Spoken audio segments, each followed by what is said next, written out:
Good evening, everybody. They're in good form, David. No, they're not. They've gone very quiet on me. You are all very welcome to St. Peter's. For those of you who don't understand who I am, in Mufti, I am Anne, and I'm the vicar here. And this is the first of our celebration events for this church, being 275 years old. And this particular church, St. Peter's, has been in Formby a lot longer than that, but we are celebrating being in this location and the worship and the community that have been here for 275 years, as well as looking ahead to the next 275 years. So, as I say, this is just the first of many events this year. There's a Heritage Week coming up in March, there's a Flower Festival in June, there's our last night of the proms for the Queen. There's a Community Day in September, there's scarecrows, there's harvest, there's all sorts of things happening, so do keep an eye on what we are up to. But what we are also up to is flogging you stuff.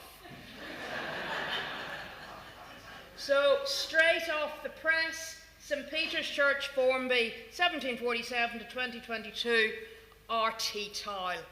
A celebration anniversary would not be right without a tea towel, a tote bag, a wine glass, and a bottle of Churchwarden ale. All of which is available at the back of the church. There will be an interval where we will give you wine or soft drinks, so please do mix and enjoy your evening.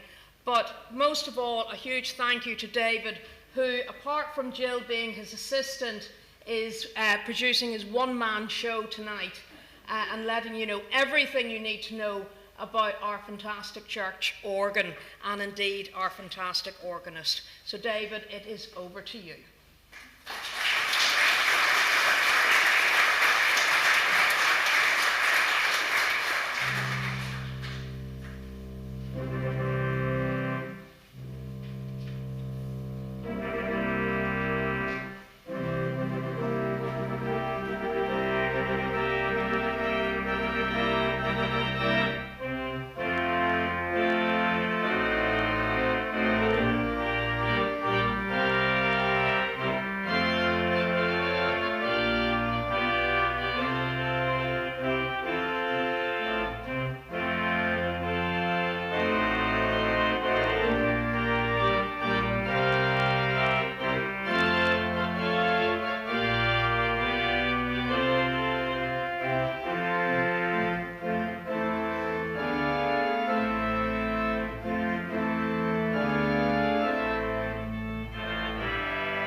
Thank you, and good evening.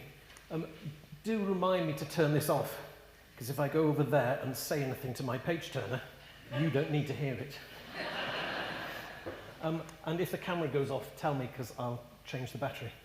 Well, after Wednesday's result against Leeds, I'm not sure that Anne or Ted can be in anything but a good mood. 6-0. That piece was written by Mendelssohn and was called The War March of the Priests, but I suspect they're not on the War March today. And it gave me a chance to show the huge variety and colour which our lovely instrument possesses. A pipe organ is something of a cross between a synthesizer and a symphony orchestra. And despite what you might see when you look at the keyboards, it's actually nothing like a piano, really. That's another story, perhaps for a whole demonstration and concert another night. That's what you see in most photographs of our organ. But this is what you might see having a glance at the flight deck, so to speak. In those old days when you used to walk up here to the altar rail for communion, the rest of it is inside. And apart from the size and the layout of it, it's fundamentally the same as any pipe organ. But before I tell you about the basics of any pipe organ and how it works, let's have a quick little look at the heritage of our own organ here in St. Peter's. Talking of heritage, here's a little plug. You've got various posters. The Heritage Week is going to be fantastic, and you'll get another leaflet about that as you go out. And on the back of it is a little plug for Formby Choral Society's concert, which will also be fantastic. And Beryl is here. Beryl, wave at us. If anybody's interested, Beryl has tickets. And we've also got the Crucifixion coming up by the church choir in there. Okay, so the Heritage Week is coming up the end of the month. There's more details, and it's going to be a fantastic, exciting series of exhibits showing a timeline, history of the church school, the vicars, they're not necessarily listing all the football teams, the war graves, the Somme Cross, and so on and so forth. So, there's basically a chamber here on the north side of the chancel, and at least a third of it sticks out beyond that wall of the church. And there was the problem for the two previous instruments. The sound really only goes straight across into that chapel, and it wasn't really much use helping you folks singing down there. The first one was powered by a hydraulic motor, and the on-off switch was literally a tap. And there's bits of it still in a little crypt underneath this chamber that were discovered when this was rebuilt in 2002. That first organ was built by a 29-year-old local builder called Franklin Lloyd. He trained with the very famous organ builder Henry Willis, but the organ was unimaginative and it didn't have enough power to drive the congregation effectively. After a long process, during which it was more or less agreed it wasn't up to the job and it had failed a couple of times, funds were raised and a new organ was provided. Along the way, they tried out a newfangled electronic thing called a Hammond organ, but fortunately decided that the old failing organ was better, which doesn't say much for the Hammond. The new one was provided in the church as the church's birthday present to itself. For the 200th anniversary of the church, it was dedicated in 1949 as a memorial for those who died during World War II. It wasn't a thing of beauty. The pipes stuck up above the casework, and very soon people were bemoaning its lack of power, its lack of variety, and its lack of flexibility. Given another 50 years, with the church's 250th anniversary on the horizon, discussions began to improve that instrument and replace its failing innards. After much consideration, again discussion about a digital electronic organ, it was decided to push the boat out and go for what amounted to a new instrument. By way of respecting the previous war memorial, it reused some of the existing pipes, but to all intents and purposes, this was a brand new instrument, brand new workings, brand new pipes, mostly, and more importantly, a new solution to getting the sound out of the chamber and down into the church, which is that little window above the pulpit. There'll be a display during the Heritage Week telling you a lot more, probably parked about here. Do come to the Heritage Week. So, the ancient ancestor of the organ was a water-powered machine called a hydraulis, invented by some chap who I can't pronounce in Alexandria. It was basically a reservoir of air stuck in a tank of water, and the air was pushed into the reservoir with pumps, and came out under pressure through the pipes. It was rudimentary, in effect, basically panpipes on a large scale. So the first essential for an organ is wind. And before electricity came along, an organ was pumped by hand using a set of bellows, basically like the old-fashioned thing you would use for spicing up the flames when you're making horseshoes, like we all do. And it was blown by hand, and the organist probably had to keep friendly with his assistant to make sure he kept the wind up, much in the way that I need to keep Jill sweet this evening in case she turns over 2 pages at once. She's only ever done that once. Sometimes it took several fellas to blow a big instrument. And then electricity came along, and we've got back there basically an electric motor. It's only a small motor, and if you've ever skipped to the loo, that's what the noise is you can hear. It's sitting in a cupboard above the door into the sacristy. And this machine dates from 1930, when that old hydraulic equipment was replaced. Touch wood, it only seems to need a drop or two of oil once every year or so. And that turns basically a large fan that then pushes air into the instrument. You can think of it as a glorified hairdryer, if you like, but without the heat. Lots of organs suffer from lack of wind when you test them with big, loud, sustained chords like I had at the end of that piece. But I've never managed to make this one wheeze, which says a lot about what was done in 2002, as much as it does about that 1930 blowing equipment approaching its centenary. From the fan, it goes through a load of series of tubes into a temporary storage container, just in there, called a reservoir. It's not much different from the bag on a set of bagpipes. And that's the reason why bagpipes can carry on making their noise even when the piper stops to breathe. The trunking for getting the wind around the instrument's nothing fancy. It's often wood, but in the case of a modern instrument like this, it's nothing more fancy than commercial drain pipe. And the air is stored in these reservoirs. That's not actually ours, but you can see them here inflated. They're made of wood, top and bottom, with leather in between to make them flexible. That's ours. It's only a small one because we don't need a great deal of wind. In some instruments, there'll be several of these supplying different sections, and if the organ's spread around in different parts of a building, obviously there'll be lungs in each part. There are lead weights on top to give us the air pressure, and some are light pressure and some are heavy pressure, depending how much noise it needs to make. This is all starting to sound like the organ is just some machine, then you're not wrong. There are some musicians who claim it isn't even musical, it's just a machine. But that's either because they've heard it played badly, which it often is, or they're jealous that no less a chap than Mozart called it the king of instruments. So, talking of machines, let's just listen to a short selection of pieces which Haydn wrote for a mechanical clock.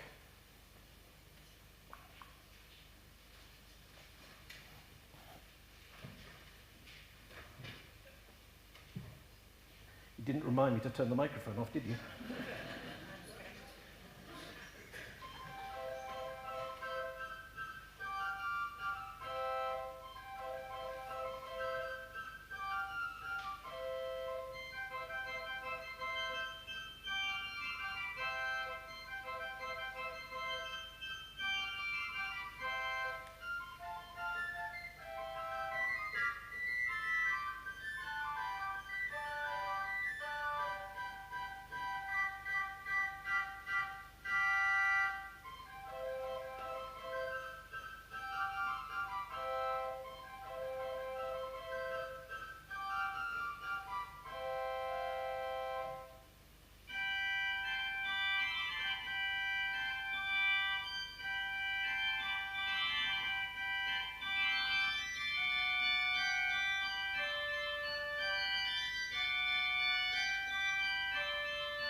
Sorry, just waiting for the computer to catch up. Now, once you've got wind, pardon me, once you've got wind, you need to do something with it. And from the reservoir, it goes into what's called a wind chest. And there it simply sits until the organist lets it loose to make beautiful music. This is the wind chest for our bottom keyboard, and it sits just behind these pipes. And there it is before it had all the pipes stuck on. You can see there's lots of little holes. Each of one accommodates a pipe. Bear that in mind, because towards the end I'm going to ask you how many pipes there are inside this thing. I know the answer. And Wendy knows the answer from last time I did this, so keep quiet. You can see there's quite a few. Here's some of the pipes standing on that wind chest just behind in there. In the very smallest of organs, there's probably only 2 or 3 sets of pipes. And you can see here that they're different shapes and sizes, indeed different materials. There's wood, there's metal. And each set of pipes is called a rank. And they stand there to attention, ranked from tallest to smallest. And we call a set of similar pipes a stop. And each one has specific sound characteristics. You'll have heard different sounds in the Mendelssohn and in that Haydn. And the word stop, bizarrely, comes from the very earliest days when you used a lever to stop the pipes from sounding. These days we call the stop knob to turn the sound on, but hey-ho. And there are 2 types of organ pipe. There's a flue and a reed. And the flue is basically what it says. It's a chimney. By the way, this isn't from ours, so you're not going to have a gap later. It's basically a chimney. It has a mouth and lips indeed, and inside there, in fact, it has a tongue. So it's a bit like a recorder or a penny whistle, where it has a mouth and then the pipe. And the wind goes in here from the organ. It hits that edge, and it makes the air in there vibrate. And you get the sound of an organ pipe. I shouldn't do this because it's almost pure lead. It's like something coming up the Ramersey. And there you can see the different bits that I just mentioned. So this is a real one. Here's the foot, sits on the chest. There's the mouth, and the air goes up the pipe. Okay. There's 3 different types of flue pipe. Where can I put that? The principal, which is the main one of the organ, actually like that one. And it gives the main sound. And it sounds something like this.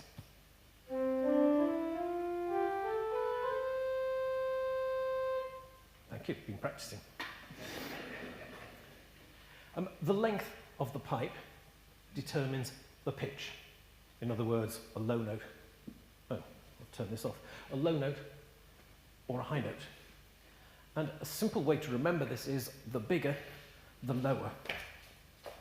And this is nothing different from an organ pipe, really. You blow it and the air vibrates. So small one, high note. Bigger one, lower note. Very big one. It was fun getting this one ready. You probably can't hear it. I have been practicing. Anyway, believe me. Can you hear it just trying to sing? That's a very low note. So the bigger the pipe, the more air there is, the slower the vibration, and the lower the note.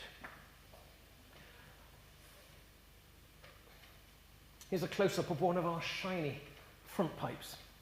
And you can see the mouth, and you can probably just see the slot where the air comes up, and then the upper lip where the vibration takes place. These pipes are made of really beautiful spotted metal. Has a very specific proportion of lead and tin to make the attractive shine and the spotting. If you get proportions wrong, you get dull, boring pipes like that one. It's about 60% tin. The more tin, the shinier the pipe, the brighter the sound, the more lead, the cheaper it is to make. There's another view of that same one, and here's a picture. I don't know how on earth I got my camera inside there, looking up the pipe at the roof. Okay, so now I'm going to play something using these principal pipes only. And it's by that well-known chap, Anonymous.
short and sweet.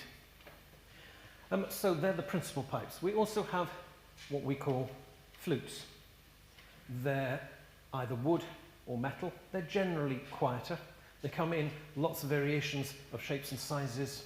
And we don't have many flutes here, but this one is particularly lovely. Could you just play a scale for me? So a softer, gentler sound, all to do with the internal shape of the pipes and harmonics and all sorts of boring physics. The physics lesson comes later. I think I've got to play again, haven't I? Right, here's a charming little piece by a fellow called Pietro Yon, and it's called Humoresque, or Toccatina for the flutes, and it uses only 2 or 3 of those flutes.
Sorry, just waiting for the computer again. Okay. So, size matters. We need to consider the fact that a pipe can only play one note, just as those bottles only play one note. Unlike my recorder, which can play a few. Obviously, I can't move my fingers along the pipes inside there while I'm playing. And just as the recorder can't play more than one note at a time, no matter how hard I try, it sticks with one note, and it can't play chords either, neither can an organ pipe. So how can I play scales with lots of notes, and indeed even chords? Could you give us a scale or two? A slide? No, up the keyboard. Any one on the right-hand side. That'll do it. No, there we go. So, I can play scales all the way up and down. I can play chords as well. So how is this possible? Well, the answer is there's more than one. There's a pipe for each note. So I've already showed you the bottles. inside there are in effect lots of bottles. The actual pitch that a pipe sounds is determined by the length of the biggest pipe of that set. If the bottom note, which we call C on a keyboard, has a pipe 8 feet long, it sounds this note. The same as the key when I play it on the piano. So an 8-foot long pipe in the organ will sound the same as what I'm expecting from the piano. The longest one of these is not quite that one in the middle, because it wouldn't fit. It's behind. There, that's the top of it, bent round to make it fit. The one on the right there is 8 feet long by the time it's been twisted. It's slightly short, a neighbour is about 7.5 feet long, bent round to fit in there. They just wouldn't fit at the front. A bend in a pipe is called a mitre. I wonder if Bishop Bev knows that her fancy hat is actually called the same thing as a bent organ pipe. The biggest pipes in some organs could be 32 feet long. The one in the middle there in Liverpool Cathedral is actually 32 feet from the mouth to the top. You probably don't realise that in the building because the building's so flipping huge anyway. So now, physics. If you want to go to sleep, you've got 5 minutes. If an 8-foot pipe sounds at what we call concert pitch, what do you think that 32-foot pipe does? Well, if you double the length of a pipe, you halve the speed of the vibration and the pitch goes down what we call an octave. So that will be a 16-foot pipe. Double it again to 32 feet, and I'm going to go down half the speed of the vibrations. Again, go down another octave to this, which hardly sounds a note, sounds like a note. In fact, in the cathedral, you can't really detect it as a note, you just feel the air shudder. So, the bottom note of our 8-foot pipe inside there is called C. The bottom note of a 16-foot pipe, also called C, is that. And as I said, 32-foot would be further down. Our biggest pipe, could you just, and this is going off script, could you pull that one out and play that bottom note? That's our biggest pipe. Can you hear it just about? Thank you. Calls itself 16 feet. But actually there's another trick up our sleeves to make these things fit. Never mind bending pipes around corners. We can also stick a stopper in the top. I think you can see the stoppers in those pictures there.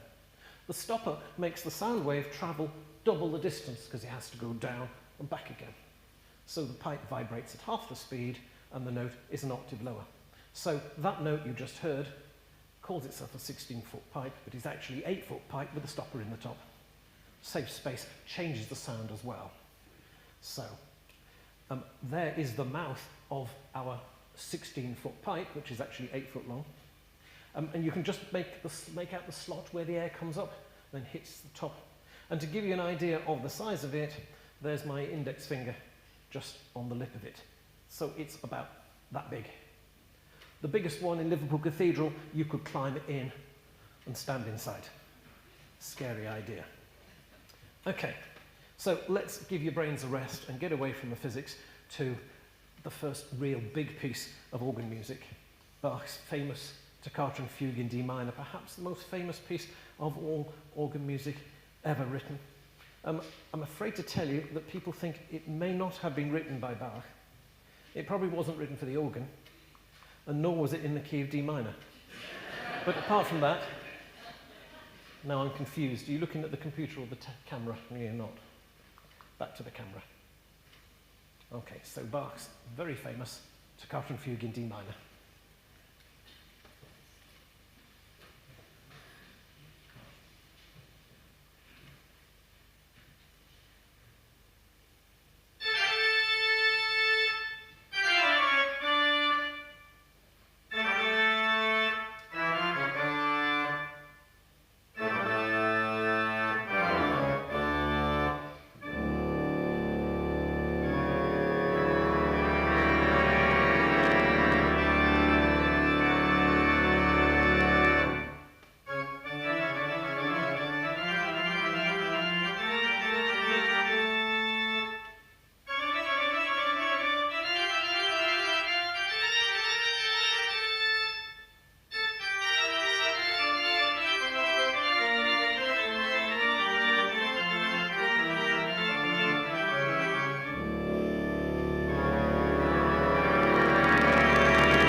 So, the third variety of chimney is called a string.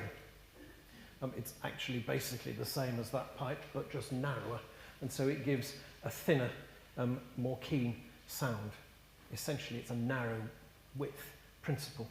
I suppose you could call it a variant, but I'm sure we're all sick to death of that word, so I'll just stick and call it a variety of pipe. Strings are usually relatively quiet, like this. Thank you. Sometimes there's a set of pipes deliberately tuned slightly out of tune with the rest. Could you give us that one? Yep. And then the other one with it. That one. And just hear how it slightly undulates. That set of pipes slightly out of tune is sometimes called vox angelica, the voice of an angel. If the angels always sing out of tune, it's going to get a little bit tiresome halfway through to eternity.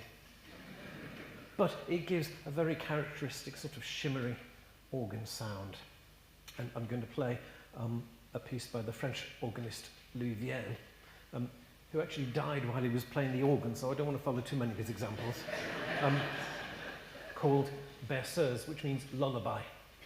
Another chance for you to catch up on your sleep.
So going back to the different lengths of pipes, if we played from the bottom up, you would hear all the different lengths come into action.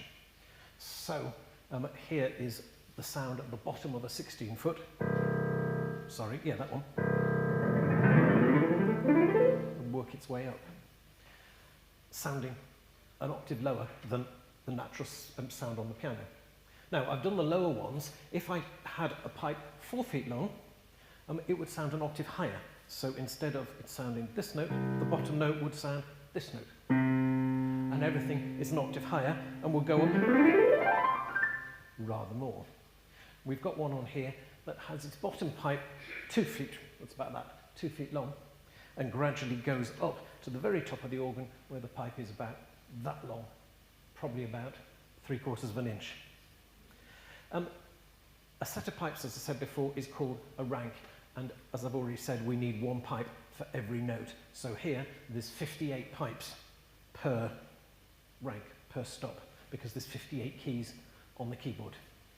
If you have a look at many an organ case, you'll see them in a sort of symmetrical shape, an inverted sort of arch, a bit like that. Here's the pipes in the section at the back before the organ was finished, and you can sort of see that symmetrical shape coming from tall inwards.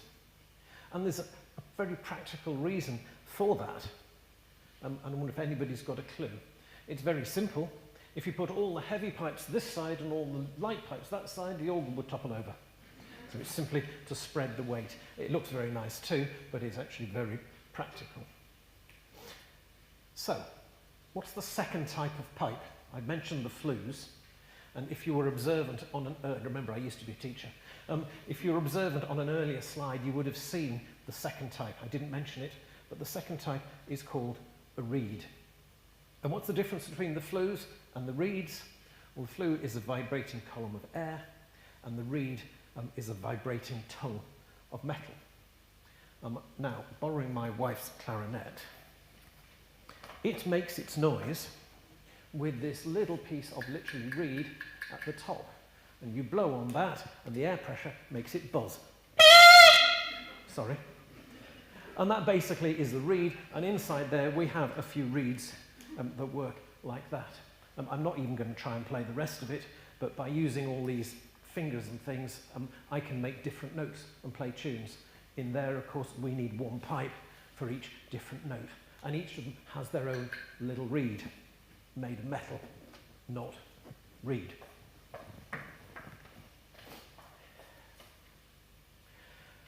On the simplest level, I meant to do this because the boys at school used to love this when I talked about vibrations. And if you go and pick one of those big, thick pieces of grass and sandwich it between your fingers and blow, that's the same thing as the clarinet, the same thing as the metal inside there. So next time you're cutting the grass, get a big piece, put it between your finger, and you get that awful noise, and that's how the organ reeds work. I didn't dare go and remove one of these because, first of all, I'd need a big one to show you, and they're susceptible to temperature change, so you shouldn't really handle them. At the bottom of these pipes, you can see their boot, where it goes into the wind chest to collect the air. And you could perhaps also make out that these are also bent around and mitered to make them fit. Again, if you've ever been in the sacristy, behind all the ladders and the clutter that Steve leaves in there, there's a door which goes into the back of the organ. These days you can't get in there because it's got all these pipes standing in front of it. And again, they're bent because the roof isn't high enough.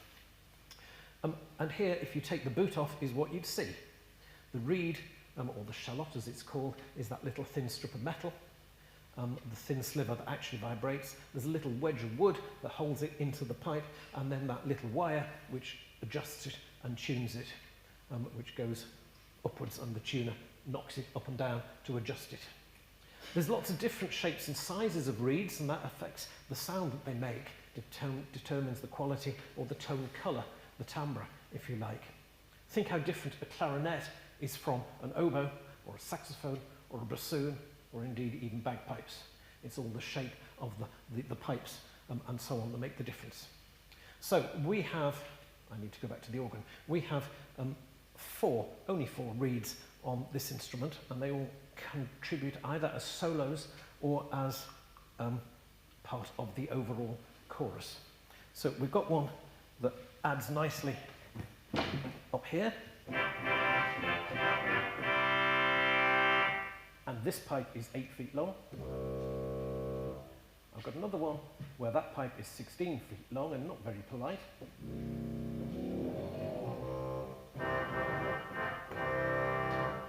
I've got a louder one that calls itself a trumpet down here. And again, this pipe is 8 feet long, 4 feet, 2 feet, 1 foot, 6 inches, quite small. And then down here,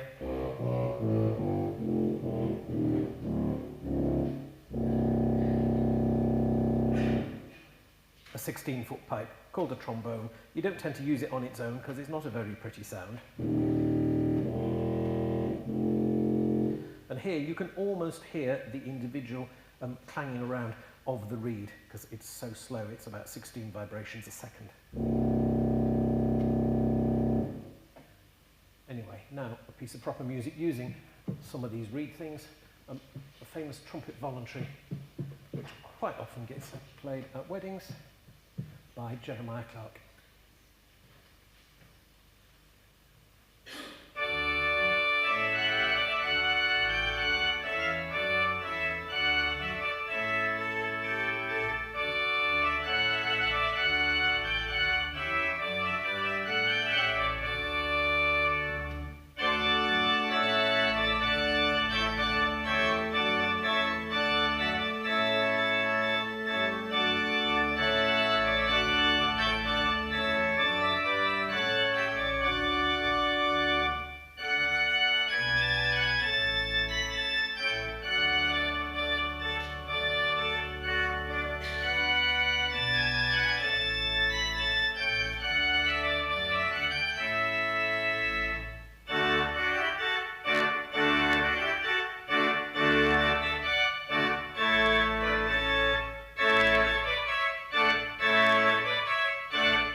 Now this is where it gets complicated.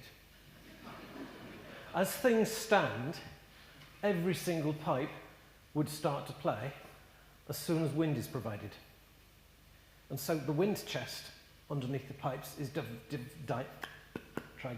divided into compartments. Compartments running that way and compartments running that way. And when you draw a stop, when you pull one of those knobs out, it controls something called a slider. And the slider is sandwiched between the upper board and the lower board, and it moves. So there you can see when the stop is off, the air can't get up because the bit of green stuff is in the way. Whereas underneath, once the slider's moved, once the slider's slid, the air can get through. So that's how you turn on the individual pipes. The slider blocks off the wind to all the trumpet, or all the flute, or all the cornetpian, or whatever the different things are called. And so the green line there is when the air gets allowed underneath that set of pipes. But then when I press a key, that opens a little valve in the red pipe direction.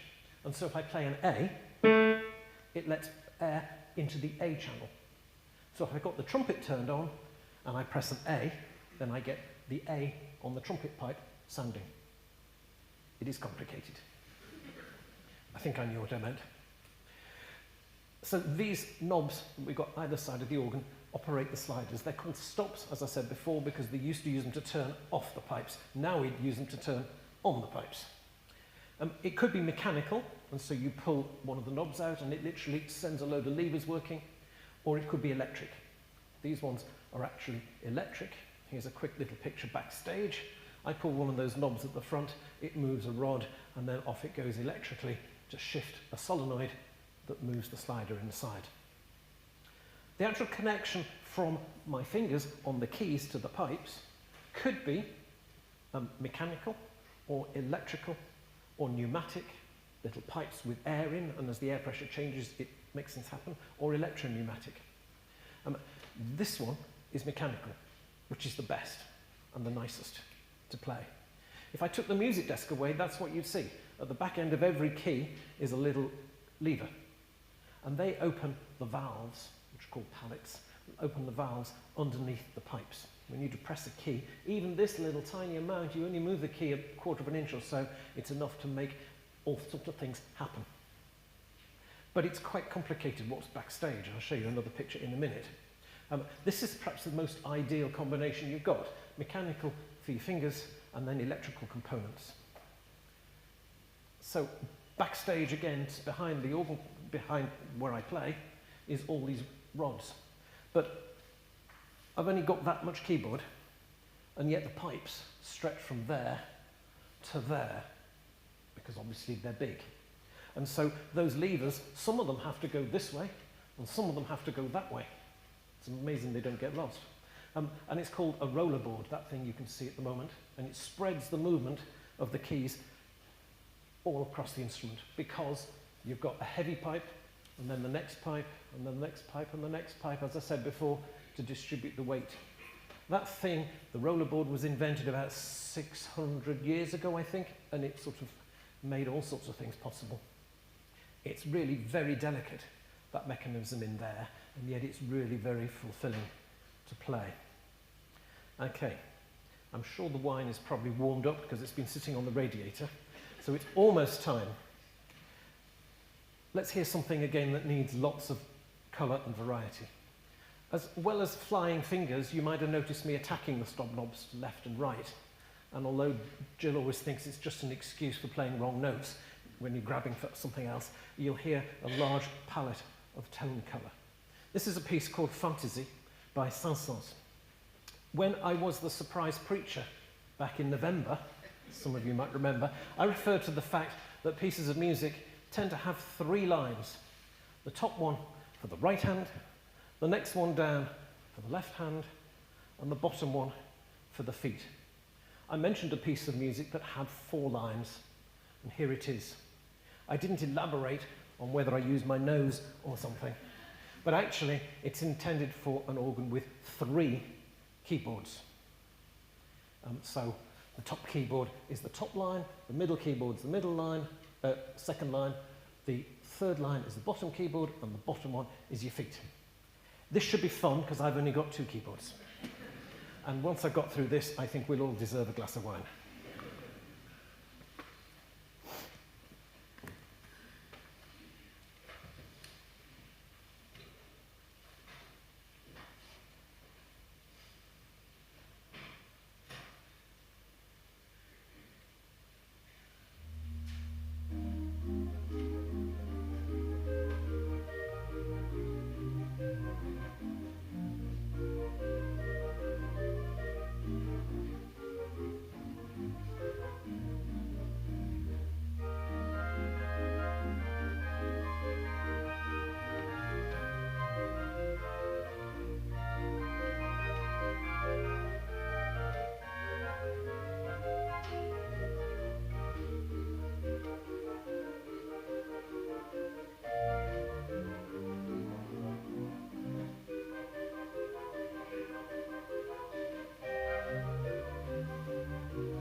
Can I give you a 5-minute warning if you want to use the facilities, buy a tea towel or refresh your glass? Could you do it now, please?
Okay, ladies and gentlemen, if you could take your seats. The second half is shorter than the first in case you need to get a bus or something. But if you could take your seats, we will start as soon as you're ready.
Okay, so far so good. We've got wind, we've had flues, reeds, pipes of all sorts of shapes and sizes sounding at all sorts of different pitches. But how is it all controlled? Well, you've already seen, really. It's the flight deck, if you like. It's called the console. And if you see a big organ, it is a bit like the flight deck on an aircraft. Although this is, as organs go, fairly small and straightforward, it's a bit obvious, I suppose, that the bigger the instrument, the bigger the flight deck. And we've got two keyboards for the hands. The top one is called the swell, and the bottom one is called the grate. And they control a completely different set of pipes. The great ones are the ones I sort of pointed to before, which are just behind the front, and the swell is in a box at the back. And they have different combination of ranks of pipes and different characteristics. I'll demonstrate that again in a moment. That's Liverpool Cathedral. It's got rather more to control. There are lots of different possible names from the different keyboards, such as the grate and the swell that we've got. At the bottom there is the choir and the positive. On the fourth one up is the solo. On the top one is the bombard, the echo and the corona, just to name a few. There's 9 sections of that organ. This isn't Liverpool Cathedral, but here you can sort of see how the pipes are contained within different areas. So you've got probably the grate at the top, and possibly a positive, it might be called, underneath, and the big fellas at the side would be the big heavyweight pipes for your feet. Liverpool Cathedral has got 4 organ cases to each side, and they've got pipes in the middle of the nave to make the congregation sing. They're going to have pipes above the altar, and there's talk of having pipes on the bridge. So there's at least 9 sections controlled from those 5 manuals. Now, you might have seen chopping and changing from one keyboard to another to get the different tones and qualities. But occasionally there are pieces of music where each keyboard is used individually. When I did the trumpet piece by Jeremiah Clarke, the trumpet was on the bottom one. So this short piece is a trio sonata by Bach, 3 lines of music. In the normal sensible world of music, not in the loony bin world of organists, this would be played by, say, a flute and a violin and a cello. 3 individual players. This is proof again, as I said in that sermon, why an organist has to have some very specific, weird, peculiar wiring in their brains. Because I'm now going to be 3 people at once. Oh. Is the camera on? No. That could be because it's off. Is the camera on? Yes. Thank you.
brings a new sense to the phrase split personality.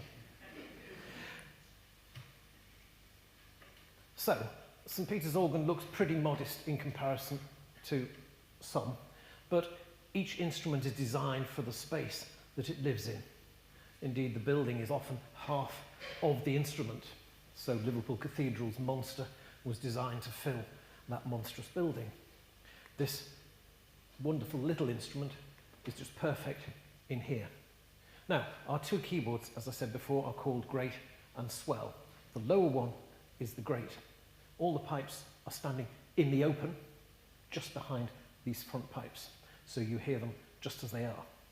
The upper keyboard is called the swell, for the very reason that we can swell the sound. Now, we didn't actually practice this one, so I'll do it myself.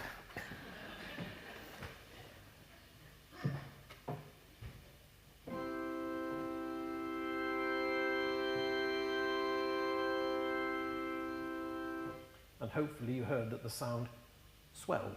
Let's just do it again. If you can see my foot, and you can't see my foot because I'm not on the camera, but I promise you my right foot is using the thing in the middle.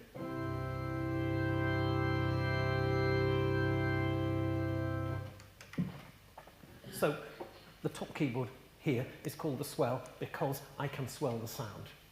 And how do I do that? Well, that's because the pipes are inside a box, literally a big box, at the back, with shutters, a bit like a Venetian blind. In most organs, the swell box is not visible because they're not terribly pretty. This one is Blackburn Cathedral.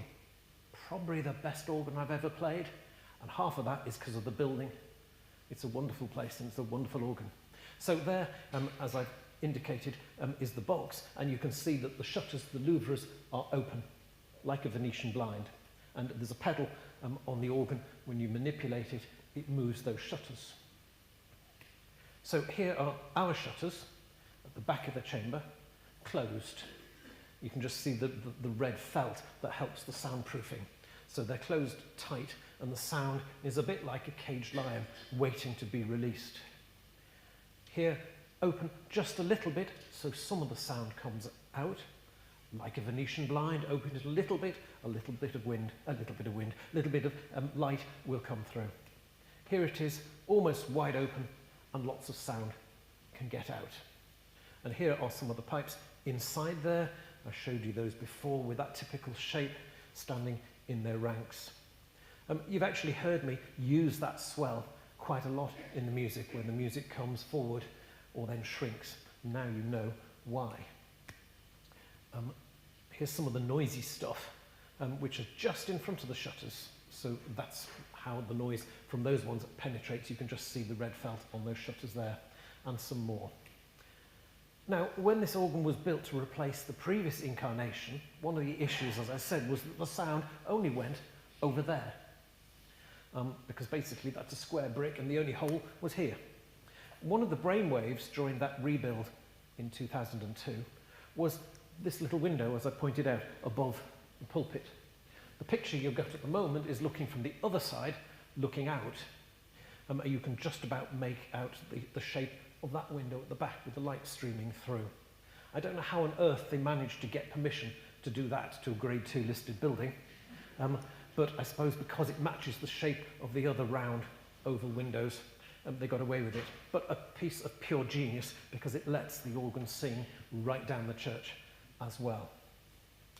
Okay, so you've seen me using the upper and lower keyboards, but I've not mentioned yet that we can actually combine them so that the two play together. You might have noticed when it was on the camera that some of the keys at the top were moving of their own accord. That wasn't a ghost. It's because of something called a coupler, so that when the stops for the top manual are initiated, I can play them by using the bottom keyboard. This is so we get a fuller sound, amalgamating the resources of both keyboards. You don't always do that. That trio sonata, they were independent, but a lot of the time you join them together. It's not just about volume, it's about colour as well. But obviously to get the biggest sounds, we need to use everything. Now, backstage again, those three devices are electrically driven solenoids which do the joining of the keyboards together. So it's sort of electrically assisted mechanical action. So when I press a key, it joins the two keyboards, or when I press something with my foot, it joins the keyboards. So could you just pull out one of those? Did you hear a slight clunk? Could you pull the next one? And the next one? Okay, maybe it doesn't carry down the church. I've never wondered about that. But certainly the choir and the vicar must wonder what these clunks and crunches are every so often. So now if you get all three of them cancelled at one go, so you probably hear that on a Sunday. It doesn't mean I'm bored with what's going on. It means I'm either cancelling stuff after one piece or getting ready for the next. And it's because it's mechanically done. So I've talked about the two keyboards, but I've not really touched on the fact that there's an oversized set of keys downstairs. And you've already seen that obviously they're operated by the feet. It's exactly the same layout, it's just they're not black and white, but you've got the 3 and then the 2, the 3 and then the 2 of what we normally call black keys. They're called pedals, and they provide the underpinning bass of a harmony most of the time, be it a simple hymn or be it a complicated thing like the Bach you heard before. Just occasionally they have a life of their own. In fact, in the Bach Toccata Fugue in D minor, you might have seen just occasionally the sort of, oh, it's gone off. My feet did a few things on their own. I'm going to play 4 of the variations written by George Thelben Ball on that famous tune by Paganini. There's about 10 of them, and 1, they're quite tricky, and 2, they get quite boring. So I'm going to play 4 of them.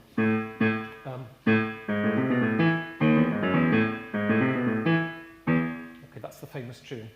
How many notes do you think you can play with your feet? Well, 1 with each.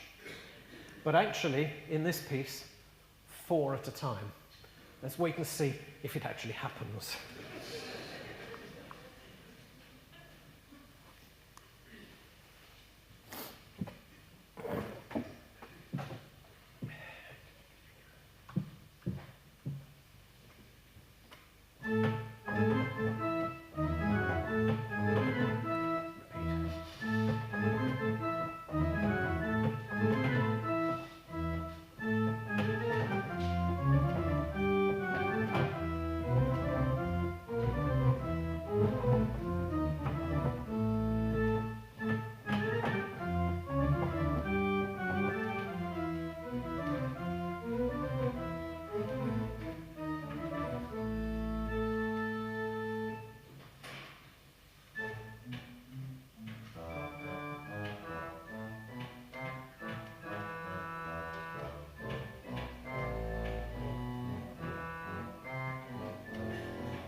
too much like hard work. You might have noticed that I sometimes grab at the stop knobs to change the sounds, but there are some other little bits of kit which I suppose you could say is a bit like power-assisted steering, which are the little buttons underneath each keyboard. And even on a small instrument like this, these little buttons are very helpful. There's some more above the pedals that I think you can see in the picture. You push one of these and a preset selection of stops comes out or goes in. It's a bit like having a particular shade of, shall we say, red on your artist's palette. So you get the particular sound combinations you like, and you might have seen me stabbing at some of those to change the colours. So you can see the front pipes that we call the facade. But where's the rest and how do you get to them? Well, there's a little panel just there. It's about that wide and that tall, and organ builders can't be too big if they want to get inside. It's just here to the left of the cockpit, if you like. And when I say small, there's my foot against it. And inside's a ladder, and that takes you up to these pipes at this level. I'm not sure why they're there, to be honest, but they're some of the trumpety things, and again, you can see they're twisted round. I talked about the drain pipe. Here's lots of drain pipe carrying the air around, and those black things at the back, I wondered what they were when I first saw inside there. They're actually 3 of the various biggest pipes, and never mind bending them, these ones have to lie down to fit, and that's probably the very low note that Jill played before. There's the mouth of it. Okay, so you see all this, but behind it is this. These are some of the great pipes in their various different shapes and sizes. Only about half of them in that picture, no, less than half in that picture. Don't forget, you've got to tell me how many pipes there are in there later on. I've talked about how big they can be, going from the bottom of the 16-foot long trombone up to the very top of the 2-foot one, which is very squeaky. Actually, could you just play me the very top of the squeaky one? The 15. I've changed my mind, yes I have. So now just slide up on the grate. On the grate, on the bottom keyboard. On here. There we go. So there you go. No, it's not somebody's hearing aid. Play it again. Play that top note again, please. Right, that's the pipe about this long. Yes, it can be painful. You don't use it on its own. So there, in fact, are some of those tiny pipes. And in that picture, I think you can see the really tiniest, probably the working bit of it, 1/2 inch long. It may have had a foot like this to get at the air, but that bit is the bit that does the noise. Okay, so how many pipes are there? Anybody want to hazard a guess? 190. Okay. 170. 174, we're being very precise. No, it's not an auction. Okay, well, you can do a little bit of maths while I'm playing the next piece. I've said each stop needs 58 pipes, because there's 58 black and white keys on the swell and the grate. There's a total of 21 different stops, but it's not that easy because there's only 30 down below for the pedals. It's not a simple piece of maths, because some stops have more than one pipe per note, and they're called mixtures. They're a fundamental part of the organ sound. They add brightness and clarity low down, they add reinforcement at the top where it's a bit weaker. And they play 3 pipes at a time. Let me show you. So I'm going to play the bottom note on the swell, and that's actually sounding 3 pipes.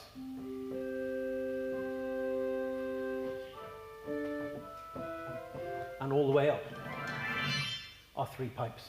And there's another one over here. So that just confuses your maths, doesn't it? And those mixtures add nice brightness. And we've got 3, 1 on the swell, 1 on the grate, and then the funny thing that the poster mentioned that somebody asked me about, the sesquialtra. Come to that later. So now another little bit of energetic playing, Bach's Jig Fugue, which uses all these mixtures, and you just hear the characteristic sort of organ sound that Bach writes for.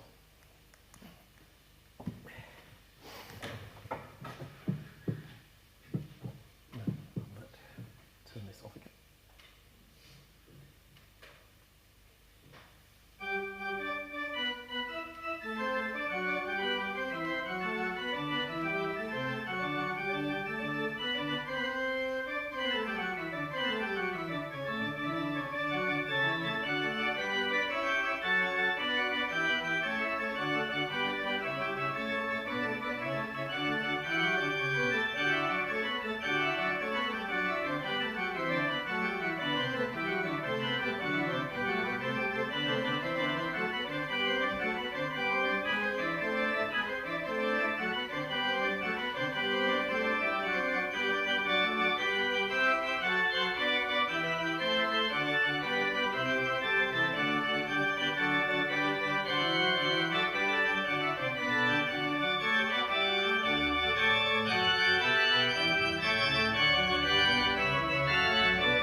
didn't choose this music. I wish you'd chosen some slow stuff. So, how many pipes are there? Probably more than you're expecting.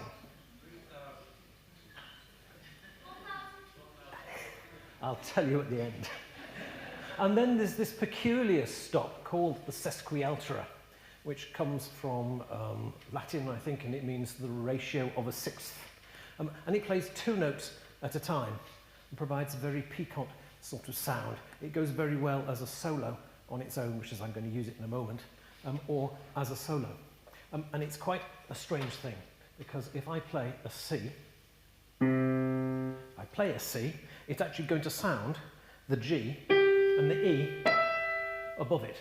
So I play C, it plays G and C, G and E. And you add it to everything else, and it just adds a piquancy. It's actually the truth that the organ was the world's earliest synthesizer. And the true pipe organ, I suppose, provided the science, if you like, behind that abomination, the Hammond organ that I mentioned before.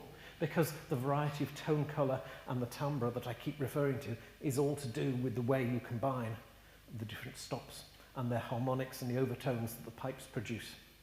Back to physics, I think we'll leave it there, and how we use them. So here is, it's called a cornet voluntary, because the cornet consists of, let's see, if I play C, you're going to hear C, C, G, E, and another G. So I'm going to play one note and you're going to hear all these notes. Okay, and it gives a nice spicy sound to this voluntary. Start over the page.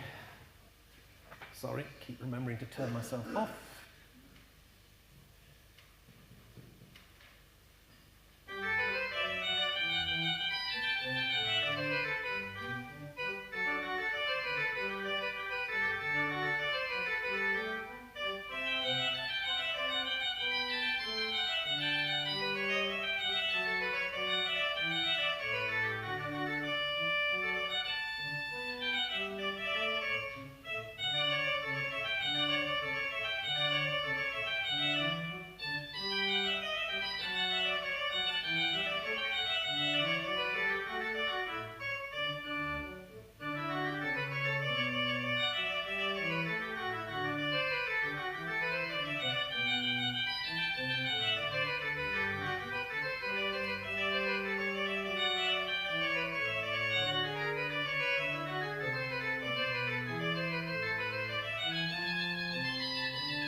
Now, not only does this organ beautifully play stuff like that, which was written in the 18th century for an organ probably without pedals, and it does it beautifully, it can also replace, almost replace, a symphony orchestra. And here, to show you the colours of it again, is Elgar's wonderful Nimrod.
even with only 21 pipe stops.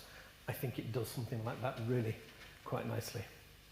So, how many pipes are there? 1,312. And when the organ tuner comes to tune it, he has to tune every single one. And if you hear an organ being tuned, it's a fairly dire experience. Not least because they go across this side and that side, so they don't play nice scales. They play them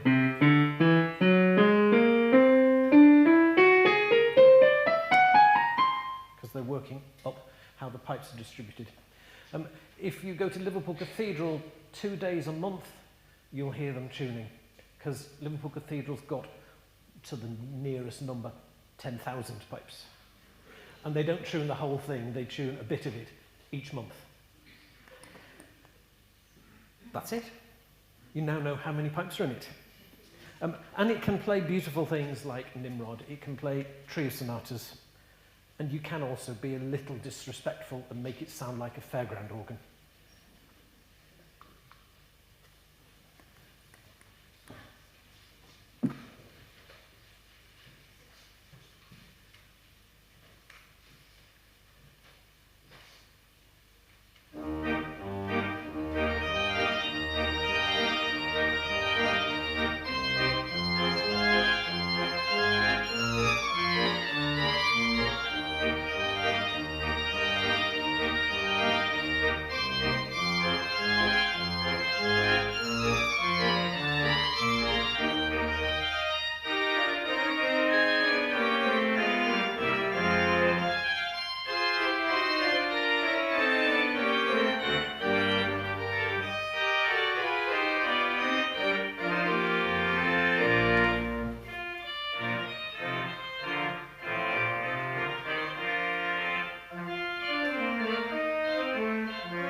Enough.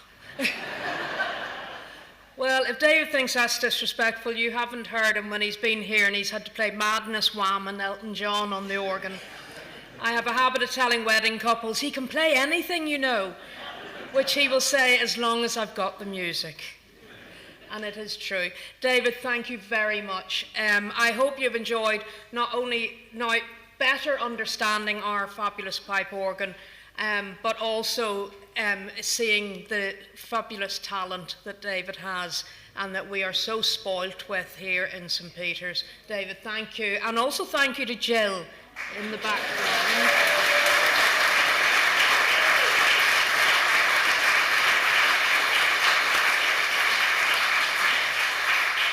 David did indeed preach a very good sermon for St. Cecilia's Day, who's the patron saint of music, and at the time I said the only problem is I can't return the favour. But thank you, David. It's been a super evening. It's been a fabulous start to our 275th anniversary year.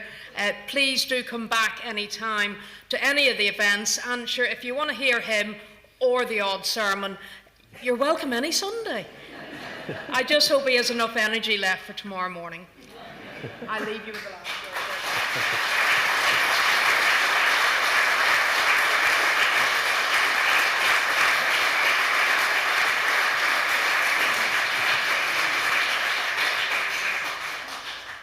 And I always insist that the music has the last word, so I never let the headmaster at school say thank you. I just let the music do it, but thank you, Anne, for saying thank you. But I have one more thing up my sleeve. However, you need to sponsor me. Because this piece hurts. Because when you join the two keyboards together, it's heavy. I mean, not stupidly heavy, but when you're moving your fingers a lot, it gets tiring. So I'm looking forward to the bit about 3 minutes in when this hand gets a go.